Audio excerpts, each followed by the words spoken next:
from Harrington Classic Car Restorations in Asheboro. Tonight we're working on the 70 Camaro, and we removed most of the quarter that was left, and now we have to drill out all these spot welds. So this is what gets time consuming, because we have to drill out these spot welds so we can pry this roof up so we can drill out the rest of those spot welds and get the rest of that quarter panel off. We have all these spot welds to drill out, all of the ones down in here and all in there. And there's also, if you come over here and look, there's spot welds in here that we have to get out. And sometimes there's spot welds in here. Sometimes there's 2 or 3 in there. I'll have to double check. I really can't see them right now. And then we can get the rest of that quarter panel off. So stay tuned. And we're going to take this quarter vent out with our snap-on cordless screwdriver.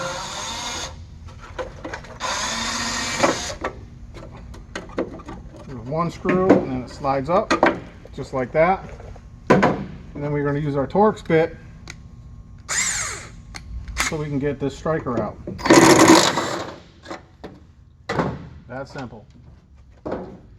Now what I'm going to do is I'm going to take my grinder, and what I'll do is I'll grind this side, this part of the door jamb, this part of the door jamb, and I'll grind in here. I'll grind all up in here and in there. What that does for me is it helps me find out where the spot welds are, so they're easier to drill out.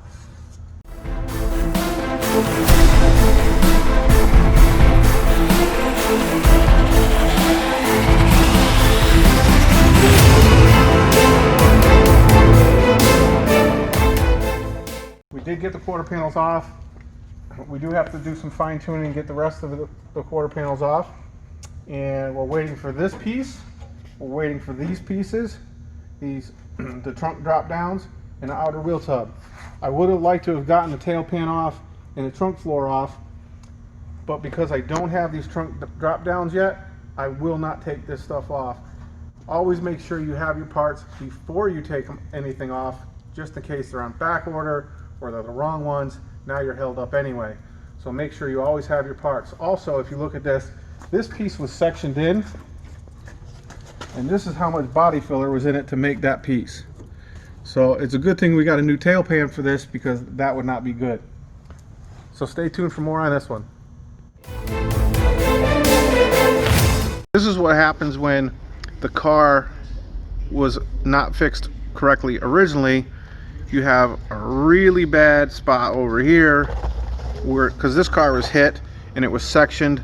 I think I showed you a piece of that before in another video, and so all the water, dirt, grime, crap got into this side over here. But you go to this side and man, that looks like it's pretty good shape.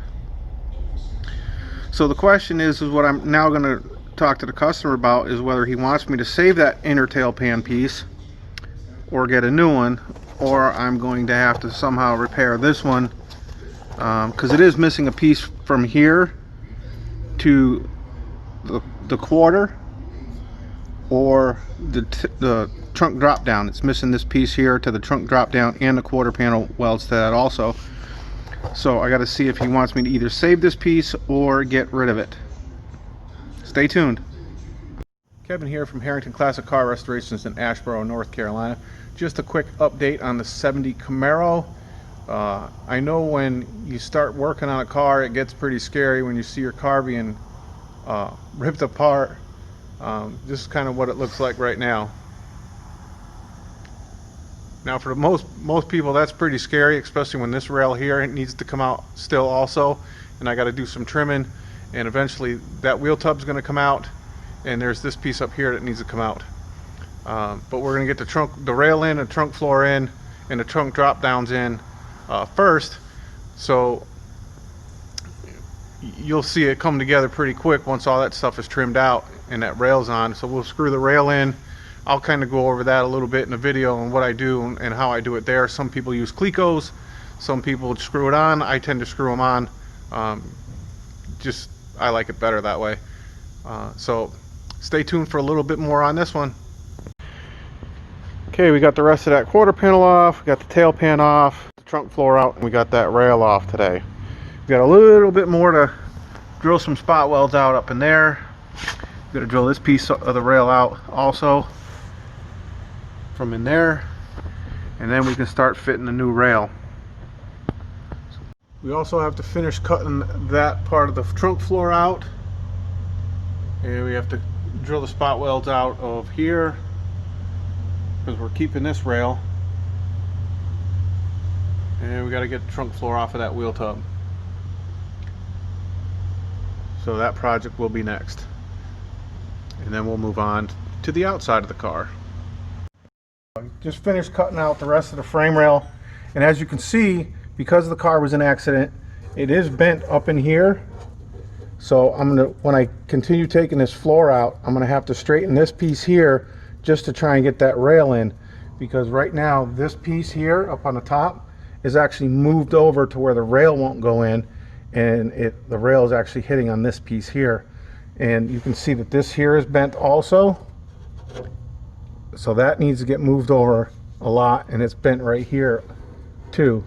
So we're going to do a lot of hammering and dollying, straightening the metal just to try and get that rail in it. Those are the types of things that if I were to do an estimate, it's kind of hard to do because you can't see that. It's between the trunk floor and inside the rail, so it gets a little tricky to estimate for something like that. So stay tuned, we'll get it right.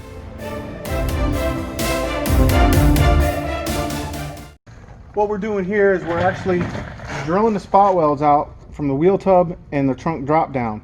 Now I'm using the step drill on the trunk drop down and wheel well area as opposed to this bit here, which is some people call it a rotor broach. It's a spot weld cutter.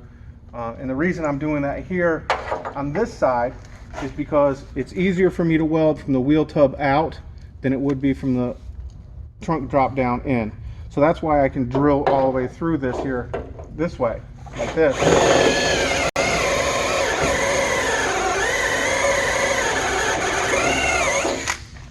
As opposed to that one. Now, when I go to use this one, I would use it on the trunk floor. The reason I would use this on the trunk floor is because I don't want to have a hole.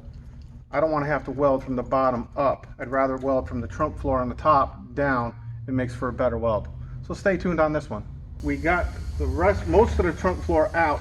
We just have the rest of this to get out up there. But we did get the part off the frame rail. We got it off the wheel tub. And once you drill the spot welds out with the spot weld cutter, it's good to have one of these, your spot weld seam buster, and a big hammer, because sometimes it doesn't come off completely. So just hit that with this thing and split that sucker right up. You're all set.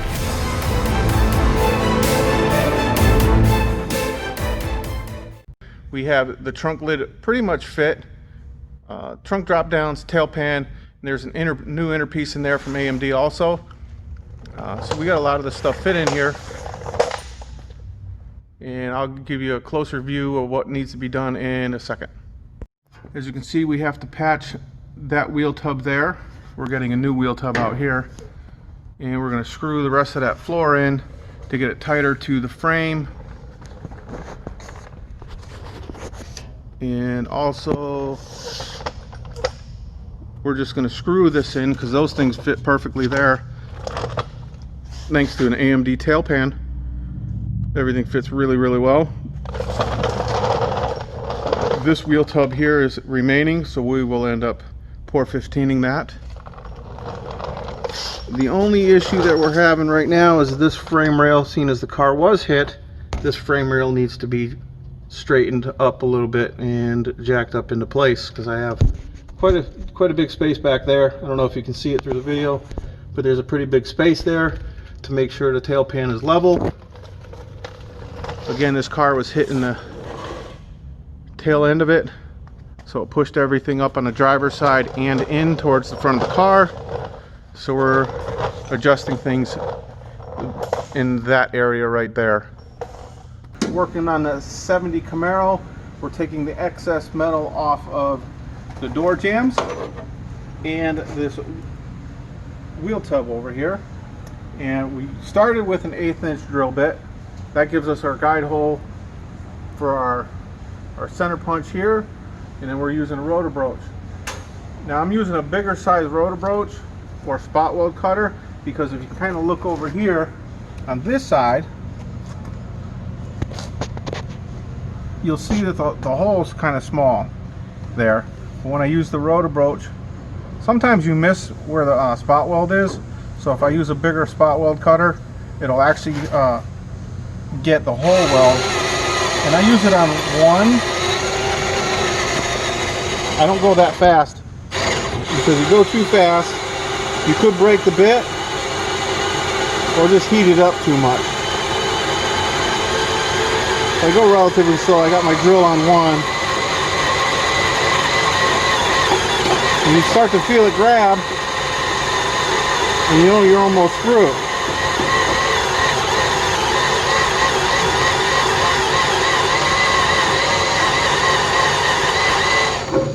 And then once you're through like that, you'll take your hammer, which is over here, and your spot weld seam buster, and just tap it through. Every once in a while you'll miss one. And it just makes it a whole lot easier when you use a bigger rotor broach for your spot welds, because you're going to go over and grind those off anyways.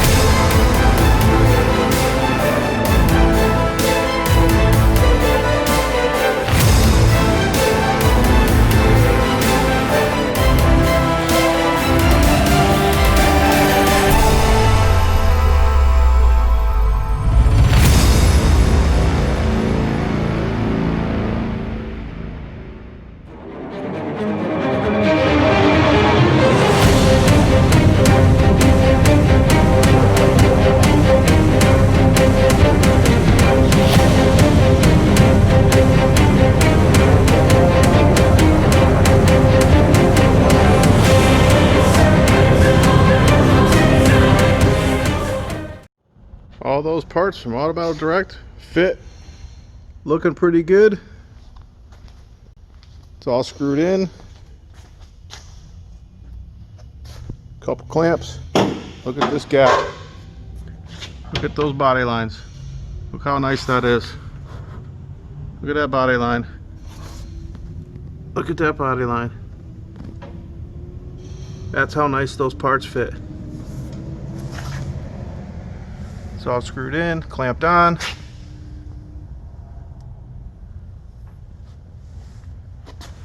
That's the way to go. Automatic Direct. We're going to try and fit this quarter today.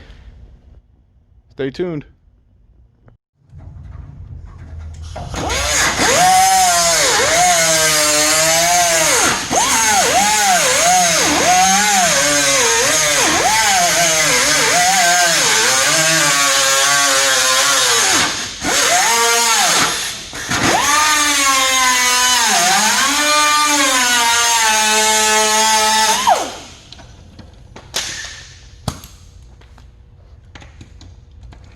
Just so I could fit the quarter panel.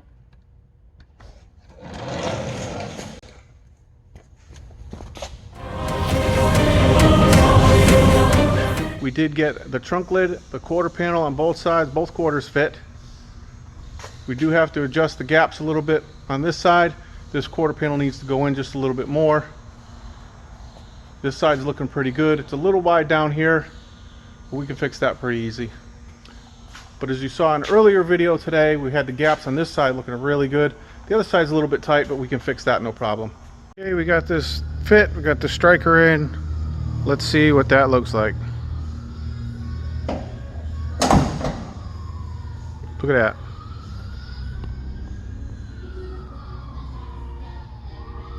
Fantastic.